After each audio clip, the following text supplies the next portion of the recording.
The World Trade Organization replaces an earlier organization, GATT. The World Trade Organization came into being through several rounds of negotiations. The Uruguay round was the one that founded it. And it's an organization of states in theory. In practice, it's an organization run by the richer and more powerful states and the multinational corporations that are closely linked to them.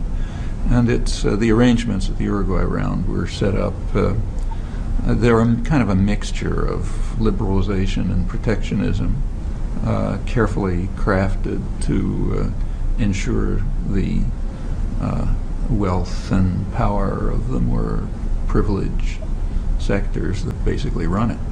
So there are many strongly protectionist elements, and there are other liberalizing elements, and they're crafted in the interests of the founders.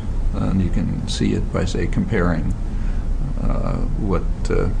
comparing the rules that were set up in the GATT system. So the United States is obviously the most powerful by far. So back in the 1950s, the U.S. insisted on various protectionist devices for agriculture and textiles and so on. Right now, it happens that the U.S. is in a position where its own agribusiness and biotechnology will gain at the cost of others if those barriers are reduced. So therefore, the World Trade Organization changes the system so as to favor liberalization of, say, genetically engineered foods and so on, because that's in the interests of U.S. producers. 30 years ago, it was the other way around. The multi-fiber agreement, which is a highly protectionist element that blocks production from the poor countries through tariffs. That's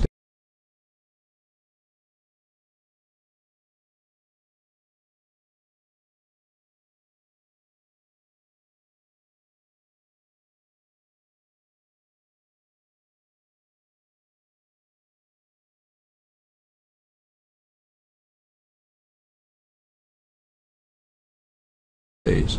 I mean, theoretically, it's going to disappear sometime, but it stays. However, the most extreme protectionist element that was introduced, again, at the insistence of the United States and agreement of the other rich countries, is what's called intellectual property rights, which is not only highly protectionist, but is designed to prevent development and innovation, to ensure that the technology of the future in pharmaceuticals, software, etc., will remain in the hands of the huge publicly subsidized corporate systems of the West, primarily the U.S., but others too, instead of being freely available.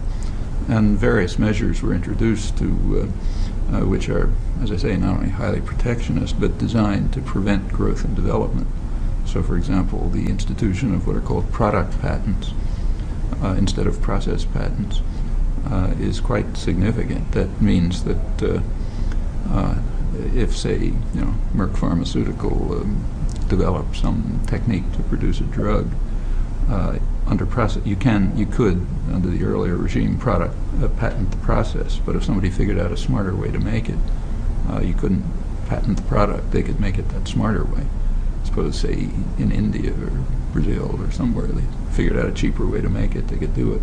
Now that's blocked too, in an effort to prevent progress and development, but to increase profits through protectionist measures.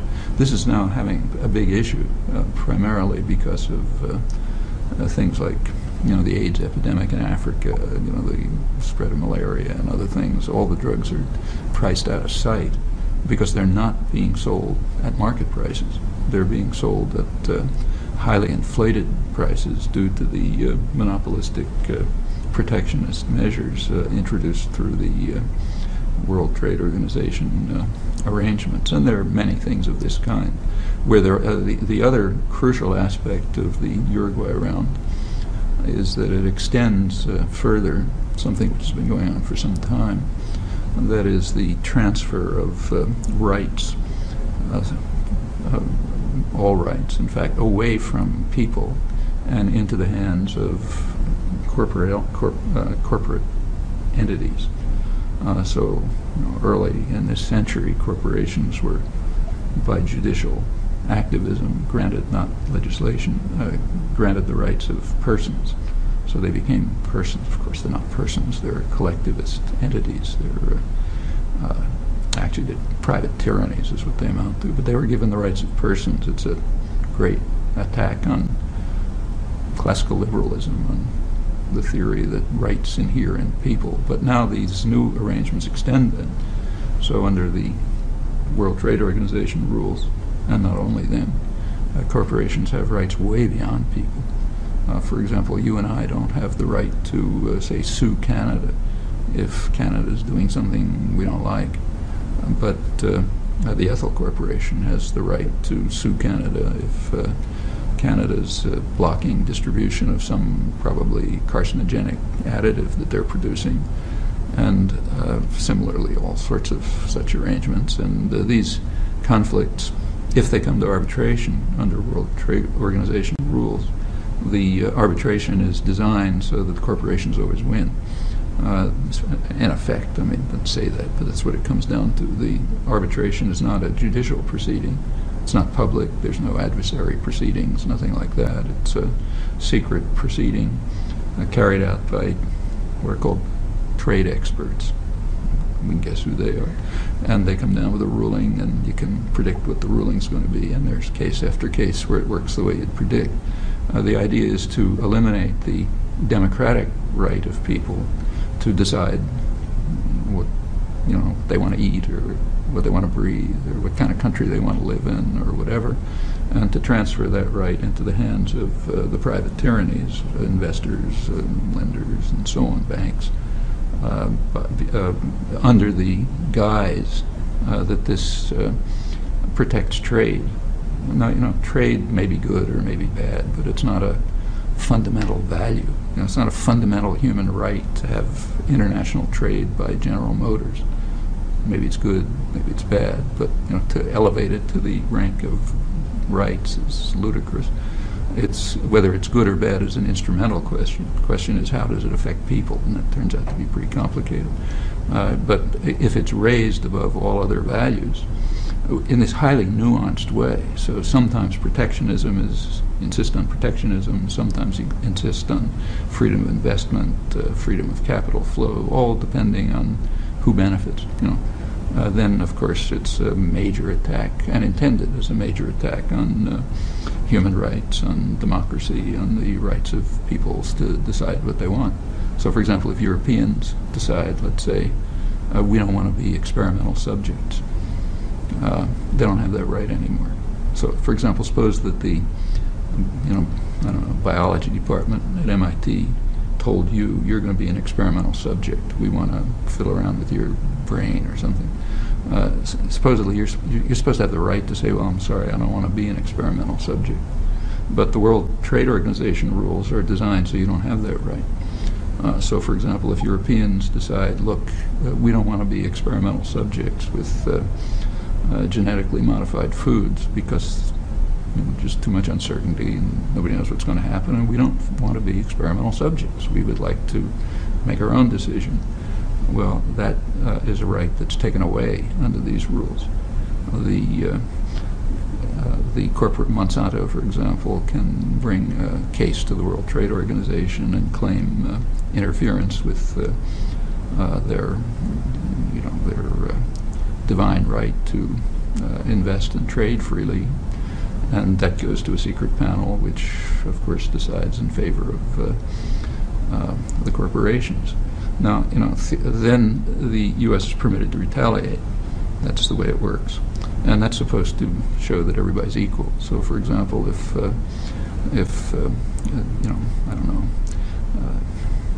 Haiti, let's say, brings a case against the United States for dumping chicken parts in Haiti and destroying the chicken parts industry, as the U.S. does, in fact, and it destroys it. They can bring a case. They can use anti-dumping rules to prevent the United States from doing this, and they can, to punish the United States, for example, they can close off the Haitian market, which will really hurt the United States badly, and the United States can do the same to them. Well, okay, we know how that's going to come out.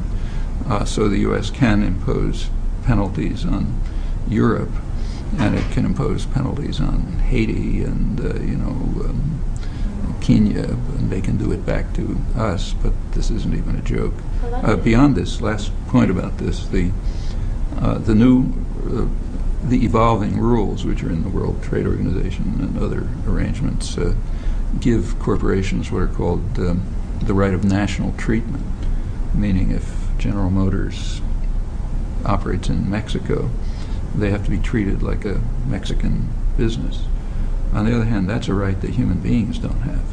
So if a Mexican comes to New York and says, I'd like to have national treatment, don't have to say what'll happen.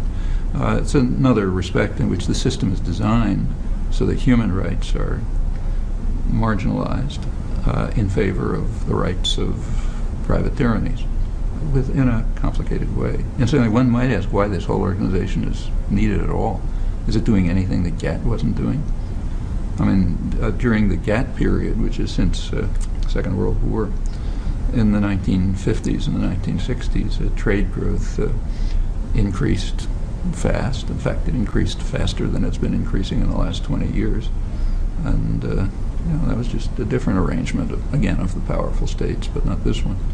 There's no particular reason to believe that this was needed for anything except to ensure and enhance the rights of the designers, the rights and power of the designers in ways of the kind that I've mentioned. I mean, the linkage between the powerful states and the wealthy corporate structures is very tight in all sorts of ways. And state power is, especially in the last 30 years, has been designed in order to extend to diminish the rights of people and to extend the rights of private power. It's done in lots of ways. I mean, for example, liberalization of capital flow, which is maybe the most important decision of the last 50 years in international affairs. In the early 1970s, primarily through U.S. initiative, but other major powers came along.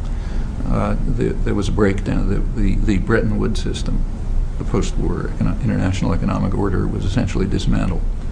That order was crucially based on the right of states to control capital flow in and out, and relatively fixed exchange rates, so you don't have speculation against currencies.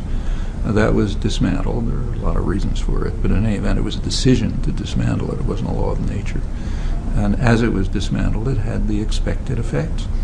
One effect was that it slowed down, it was correlated with, I should say, nobody understands the international economy enough to be able to use cause-effect terminology. All you can talk about is what happened.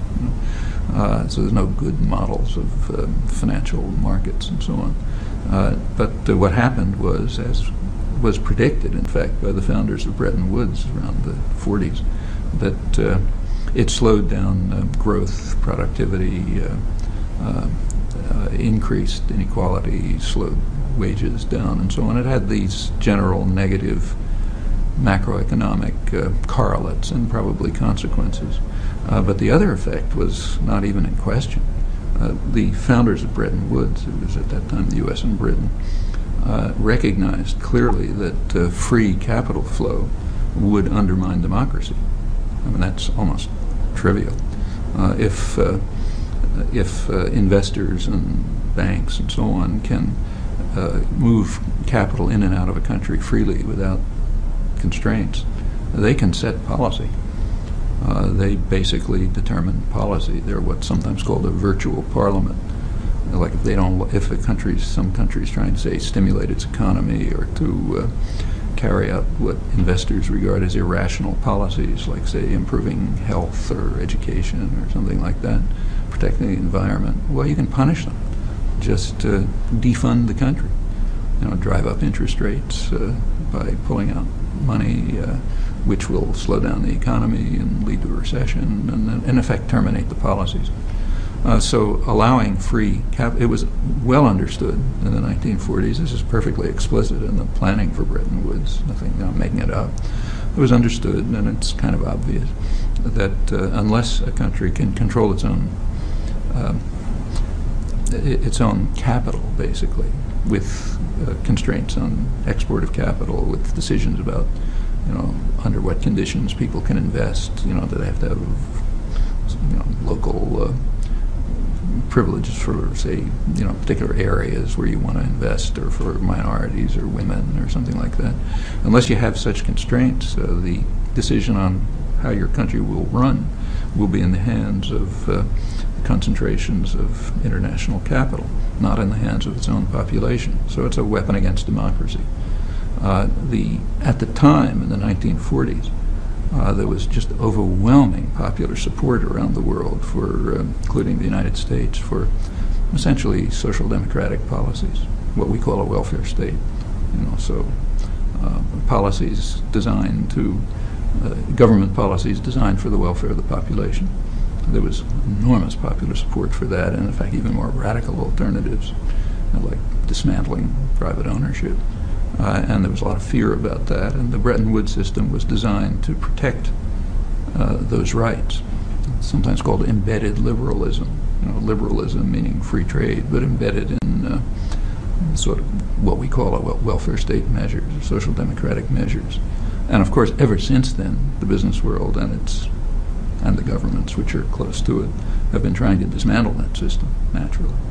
And they've been doing it in all sorts of ways. But the elimination of the constraints on the liberalization of capital flow was a big change, and it had the predicted effects. You can see it all over the world, from the United States, Britain, Germany, Sweden, third world. It's just a disaster.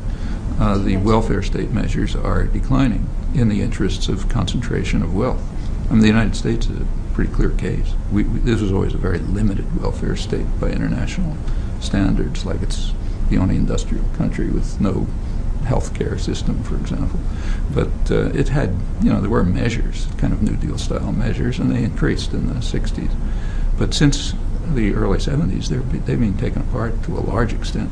People are fighting for them and maintaining a lot of them, but they're considerably weakened, and you can even see it in just wages. So, for example, for the majority of the population, wages have either stagnated or declined since the early 70s. What wealth has been produced is much more highly concentrated than in the past, and a lot of it's kind of shaky. It's stock market inflation, it's asset inflation. But there are similar effects throughout most of the world. For the third world, it can be catastrophic, and often is. And those are the natural, expected, anticipated, and certainly planned effects. Not too surprising to see them happen. The World Trade Organization is, part of this much more general system.